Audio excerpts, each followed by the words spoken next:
Rent control policies have become a focal point in urban housing debates as cities across the United States grapple with rising housing costs and the need to maintain affordable living options for all residents.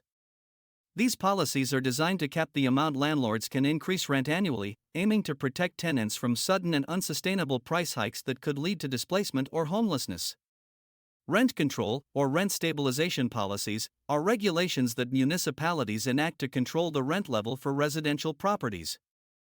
By limiting the rate at which rents can increase, these laws seek to ensure affordability, especially in fast-growing urban areas where housing demand outstrips supply.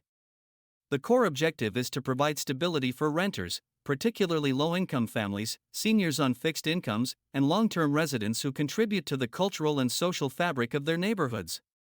A recent example is the city of Concord, California, where after a lengthy battle and amidst growing concerns over housing affordability, a new rent control ordinance was implemented. This policy limits rent increases to 3% or 60% of the Consumer Price Index, whichever is lower, for rent-stabilized units. This new ordinance goes beyond California's Assembly Bill 1482, which already restricts annual rent hikes to no more than 10%, or 5% plus the percentage change in the local Consumer Price Index. Rent control provides tenants with a sense of security, knowing that they won't face unexpected and significant rent increases from one year to the next.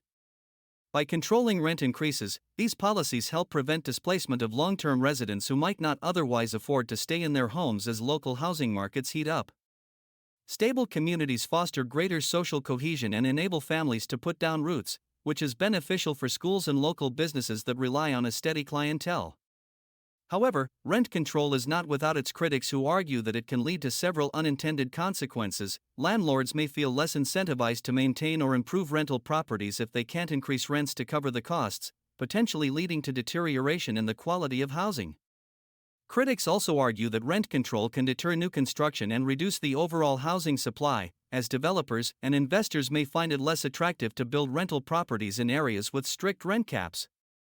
By artificially holding down rents, rent control can distort the housing market, potentially leading to higher rents in non-controlled areas and reducing overall affordability in the broader market. As cities like Concord take steps to implement and refine rent control measures, it is crucial for policymakers to balance these regulations with incentives for the development of new housing.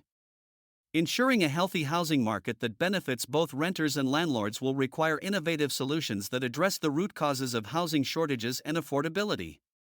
The debate over rent control is complex and multifaceted, touching on issues of economic policy, social justice, and urban planning.